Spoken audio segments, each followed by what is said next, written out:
Welcome back to my cycling channel. I'm here with my good friend Trevor. Today we're gonna show you how we smash one of our training rides. We're gonna give you a few tips, things we like, things we don't like, show you exactly what we're doing today. I think I've ridden with Trevor more than I've ridden with anyone else. You're actually pretty accomplished cyclist. Like, you're definitely more of a crit guy, right? Yeah, I would say more crit kind of rider. Yeah, I had a podium like a few years ago at Rochester Crit, which is pretty big. Yeah. That's like the top of the level crit here, right? Yeah, or like in the USA? Pretty well North America. Yeah, that's a big one, yeah. So tell us some of your numbers. Like, what's your max sprint power? Max sprint?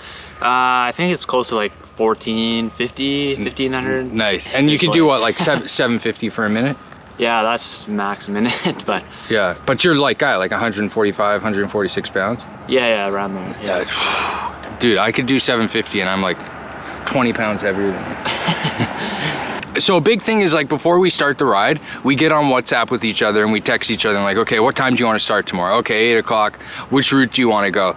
And then what we do, and this works really well for us, is we say, okay, we're both going to leave at 8 o'clock, and then we start riding towards each other and we know the route. We're like, okay, you take this way, I take this way, and that way we're going to meet eventually along the way. And I find that really, like, especially for me, because I always leave fucking late, it like it takes Oh, but it's better than a meeting spot, right? Because then we just kind of like meet up, U-turn, whatever, like good to go. It's not like exactly meet here at 8 and then like, one of us is waiting. Yeah, it's just like low stress, kind of just whatever, we meet up where we meet up kind of thing. So, and yeah, it's good because like what we do is do each other on the live location on WhatsApp. So like we can see exactly where each other are while we're riding towards each other. Yeah.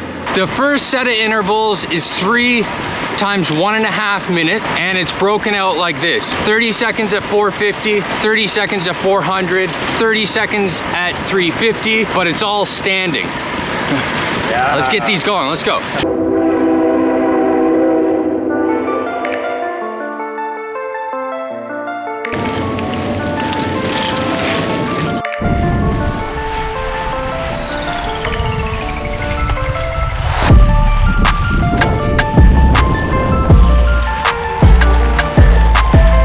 Next interval is 3 minutes, and it's broken out as a minute at 450, a minute at 350, a minute at 450, all standing. Also, something I forgot to mention, before we start the intervals, we get about 60 minutes of high zone 1, zone 2. So my average before I start the intervals will be about like 230, 240, depending on the day.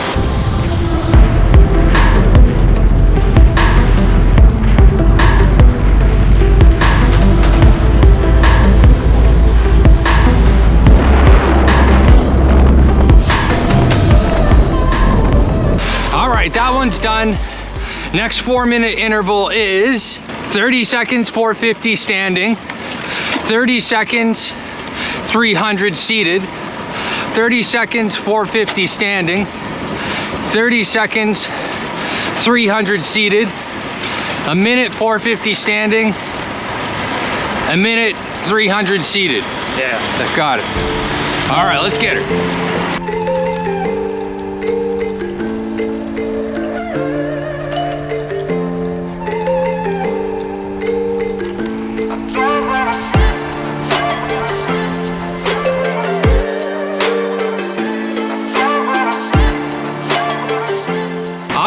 Last interval coming up, it's a 5-minute interval, 2 minutes at 400, 1 minute at 350 seated, 1 minute at 450 standing, 1 minute 350 seated. Last one, let's get it. Then we got 10 sprints to do. Then we're done. Then it's coffee time. Donut, treats. Tart. Joe. That one definitely hurt our legs the most. Woo. What do you think? Oh yeah. Felt that felt that on the wheel. Dude, now we're gonna do 10 sprints. We're about 30 minutes from the coffee shop. So on every 3 minutes, we'll do a 10-second acceleration. Trevor's an awesome cyclist and he's really good at these accelerations. Not a diesel like John. We make a great team. I could help get him to the line and he can just snap and go so fast. Let's get to the coffee shop. We'll show you a couple of these sprints along the way.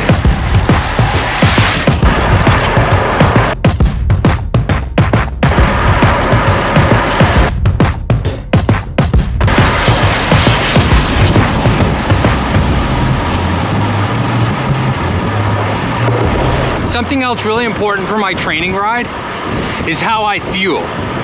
And I keep it really simple. And what it is 25 grams of carbs every 45 minutes. And what I really like are the fig bars from Costco. I find them really easy to get out of the packet. They're easy to eat. I'll put them up on the screen, but I'll also use gels, Cliff Shot blocks, and then I'll stop at the coffee shop, maybe get a cookie, and I try to incorporate that into my fueling for the ride.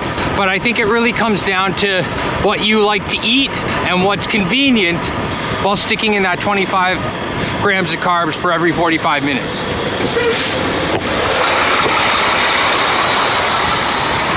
And sprint's done, workout's done. What are you gonna get? Probably an iced USA, which, you know what that is? What? Iced Americano?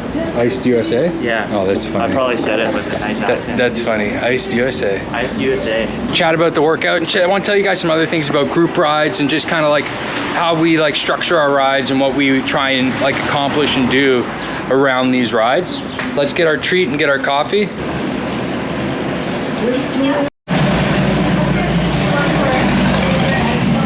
So we couldn't get any video. We got a blueberry scone and we got a cookie, but we sucked it down in 30 seconds, as Trevor just said. So we literally so couldn't get any footage. no footage because we inhaled it. Like it was here, Yeah. it was there, but it's gone. So Group ride to me is like the shootout in Tucson, where each section of road, even though there's all these guys there and you don't know most of them, but they all know what's happening on each part of the ride. So it's easy out, it's 40 minutes of basically go as hard as you can, you regroup, tempo, hard as you can. sections like split up, yeah. There's a sprint line, there's a pace line, right? There's all this different stuff. Personally, if there's a group ride where you show up and there's 20 guys and you're doing 100 watts, then a little hill comes, one guy is on the front doing 500 watts, and you're back to 100 watts, and you don't know what's going on. And I'll give you a perfect example. You race up a hill, right? There's like everyone races up a hill, and then you're regrouping at the top of the hill, and then one guy who got spanked on the hill thinks it's a great time to attack everyone, right? You had that happen? Crazy, yeah. Right? There's no continuity to the ride, and no one really knows exactly like what you're supposed to be doing when you're doing it. And we got a little bit of that going on right now in our local group ride, and I'm trying to get the ride on track where we have a structured ride. But yeah, that's what I was saying to John earlier. Like that's the reason why the donut ride, the shootout ride has been going around for years. Like as long as I've been riding, like almost 10 years, because the route is the same every time. The meeting time is the same. Yeah. And like it's just an unwritten rule. You go hard up this climb, like the donut ride. Like you're going up Jane, you're smashing it. You turn on Aurora Lloydtown Road, and then you sprint to like on Dufferin there. Right? Yeah. Right, and then you meet up, have coffee, and then there's another sprint south or something. But it's the same thing every ride. And if you don't like that, you get dropped, then that's it. You can make it as hard as you want or as easy as you want. You can cut off and meet them. Yeah. And you know who it really hurts is the weaker riders. Like when my wife shows up on a ride like that, and she doesn't know what's going on, and guys are on the front doing 500 watts, and then they're doing 100, and she doesn't know what's coming. Especially on the uphill, you don't need to do that, right? Like no good group ride, you're gonna go up maybe like 10-20% on like a little climb, but then if you really want to smash it, do it on the downhill, so then everyone else gets a draft, right? Exactly. And we're lucky because we're very similar abilities, where we can like really push each other. And I think, you know, that's one of the big takeaways from it is I think we're really lucky to have each other and that we can train together. You know, another point is that like if you have someone that you can go out and ride with, definitely like see if you can find someone that you can make friends with and go out and have like a training partner, because it's you see the guy who won the Olympic gold medal for the triathlon? I've been training with world champions since I was a kid.